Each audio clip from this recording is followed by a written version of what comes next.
One thing that's going to put a spanner in the works is socialists disrupting the family, which... Oh, God. Well, we know what this is going to be.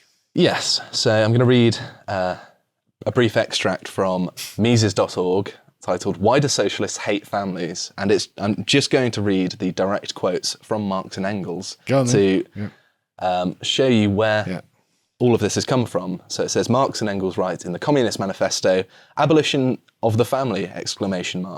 On what foundation is the present family, the bourgeois family, based? On capital, on private gain.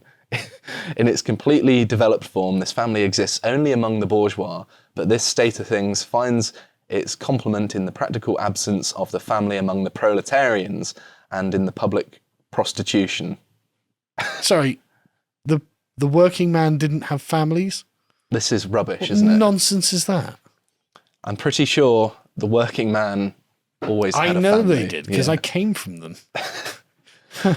This is Marx projecting his own... My family is incredibly poor and working class, you know, no money at all to speak of, and they're all married.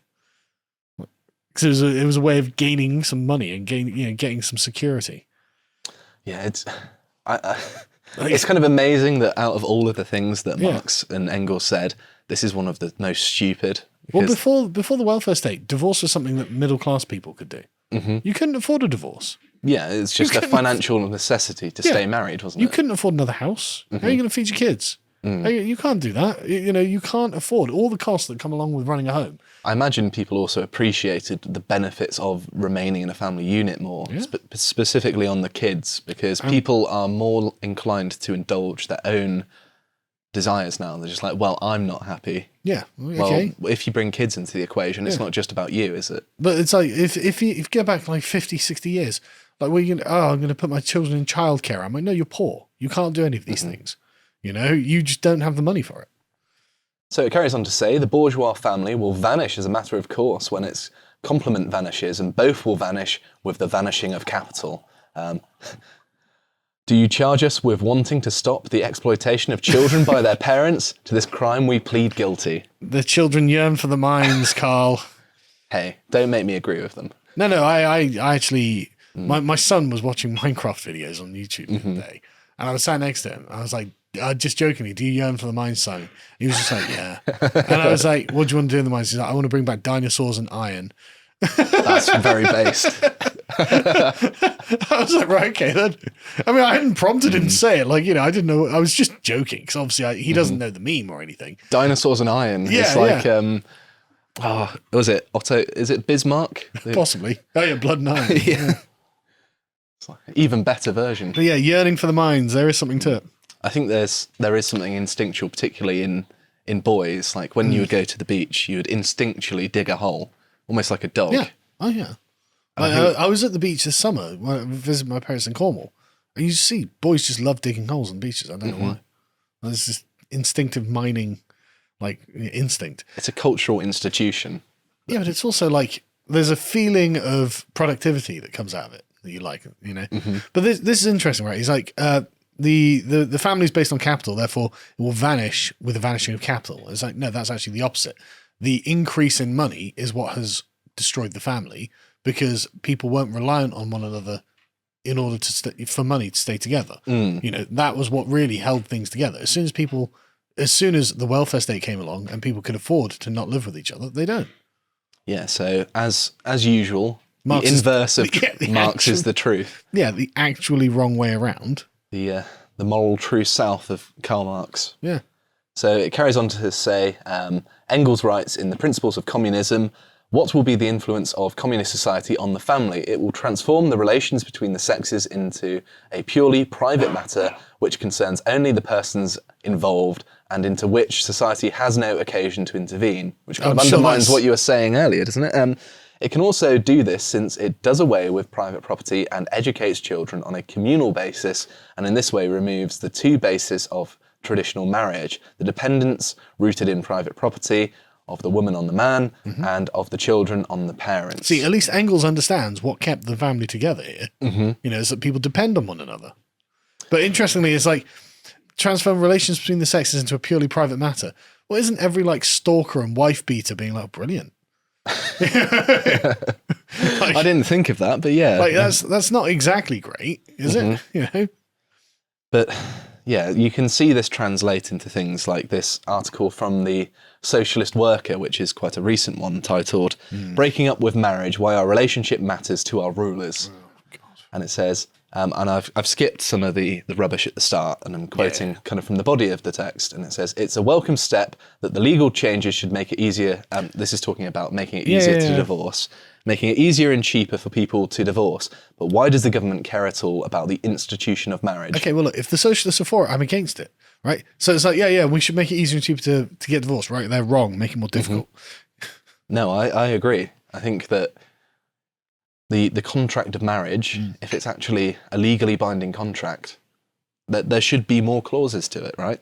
That like if the socialists think there should be fewer, I'm going. It seems to be that way, and they say it's because the nuclear family, which sits at the heart of class society, apparently, supports the interests of the state. It prevents revolution. That's what they're complaining about. That's always going to be the communist complaint. Yeah.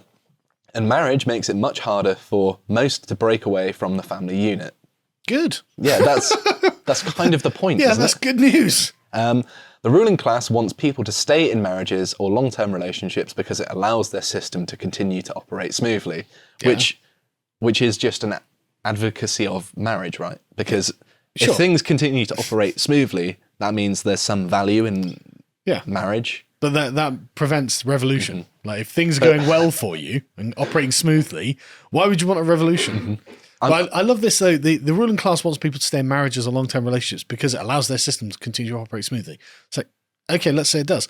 There are also, as we've covered, loads of really concrete benefits to being in marriages or long-term relationships for you personally, regardless of whether the ruling class live or die. I mean, it's like saying, well, the state wants you to drink water because it's good for you. Yeah, because it allows you to pay taxes. It's like, okay, great. Well, yeah, sometimes some things are just so good that it's undeniable. Yeah. It's so dumb. And it's also the fact that they've got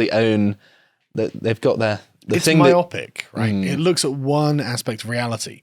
And yeah, I mean, that is true. It allows the system to continue to operate smoothly. But I like the system. I own a house. I'm married. I don't want the system to collapse. I don't want the communist revolution, thank you. I think the problem with lots of communists, and there are many, but the main problem is that they want a system to collapse. And if they actually are students of history, when a system collapses, nothing good comes of it. Yeah. For a very long time, if at all. But that's a predicate of them being able to set up communism from nothing. Like they need it all to collapse so they can then justify setting up communism as they want. It's like, okay, but that's all terrible. Absolutely. So the final one I wanted to touch on is, I think, the most revealing about why communists are trying to dismantle the family. Want to dismantle capitalism, abolish the family. There we go. And it says, arguably the most infamous demand of the Communist Manifesto is the abolition of the family. The family, Marx and Engels noted, was where patriarchy and capitalism worked in tandem to produce willing, alienated workers, where women became little more than instruments of production for the men who lorded over them. That's clearly a very cogent reading of history there. I can feel the 70s dad jokes coming in here, man. Because I'm just like, how do I persuade my wife to be little more than an instrument of production? And how do I lord it over her? There's just no way this represents anyone's real experience. Also, the notion of it being like a male thing that's lorded over women. Look at the amount of like divorce payments and things like that. Yeah. There's no way men would choose to do that. But just like, who rules the roost is the question. And it's always the wife because she's in the house all the time. Absolutely. So it carries on to say, radical queer politics in the 60s and 70s added to their unique, their critique, of the bourgeois family when activists challenged the heteronormativity of familial relations. That demand, however, has since completely vanished from the leftists' I think that's meant to be imagination, but it's a typo. Yeah, but that's because they were like, but what about gay marriage? And it's like, okay, how many gays are getting married? Well, it turns out it's about 10%. 10% of all gays get married at some point in their lives. I mean, I appreciate that they're trying to get as close to a conventional Yeah, lifestyle as yeah. possible, and I think that that's admirable. I do. But I think that you When should have. 90% of them are just like, don't care. I don't think it should undermine Yeah. heterosexual Yeah, marriage. I don't think that, I think gay should be able to get married. I'm not like, I'm not a religious person. I don't care about the sanctity of God's marriages and stuff like that. And I think it would be a good idea for gay people to get married. It's just that I'm not the one in charge of the gay community. Like 90% of them don't. And so, okay, well, what do I do with that number? I think the best people can do is just advise people that something's a good idea, Yeah, and exactly. then leave it up to Yeah. other people to make their own minds up. You But, don't like- force them to do it. Exactly. But it also makes like the radical queer critique of the bourgeois family really hollow. It's like you're preventing us from access. Well, us, are we? Are we? Okay.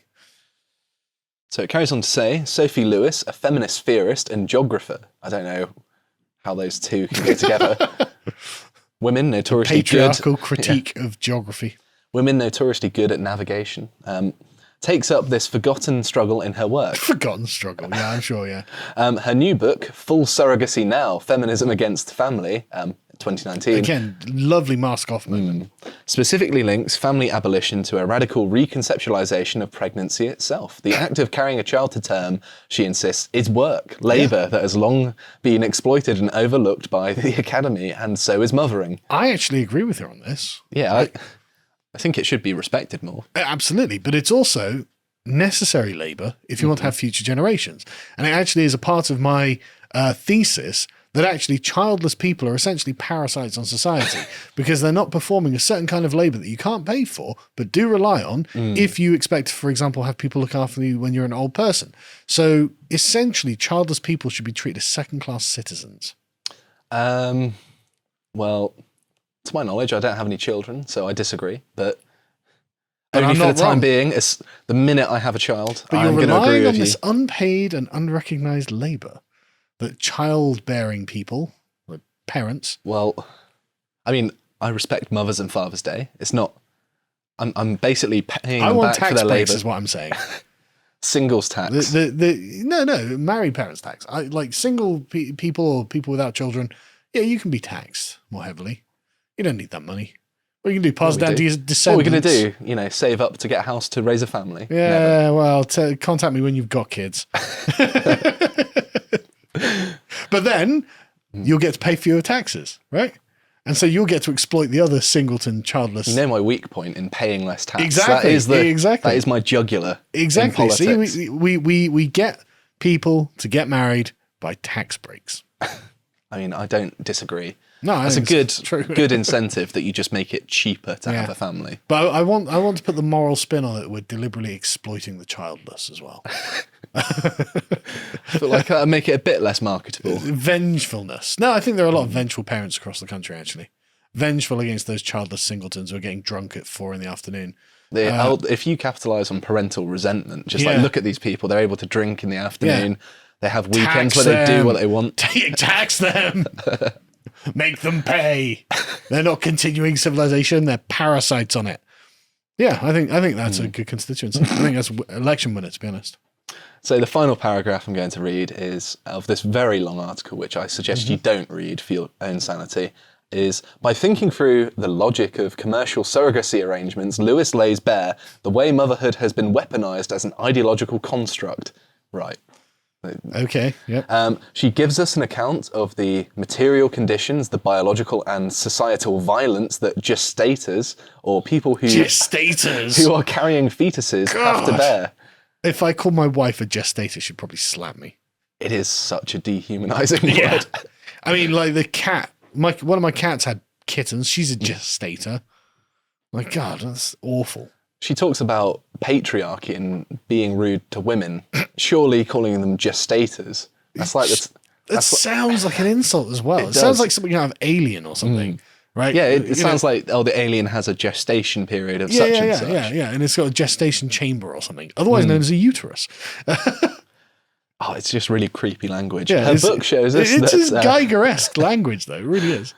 her book shows us that the ostensibly feminist objections to surrogacy arrangements underwrites the ossified and alienated familial relations that make capitalism possible. Right. Yeah. No, it doesn't. Yeah, thank you. Thank you, Miss Gestator. So, as if all of the research showing how positive the family is to both the parents and the children isn't enough, just look at the state of the opposition to it. yeah. Get married, have kids, have a happy life, or become a resentful communist. It's your choice. It's the red and blue pill, isn't it? Yeah. It's that simple. Tax those resentful communists. That's what I say. Give them what they want, more taxes. Yeah. On them. To watch the full video, please become a premium member at lotuseaters.com.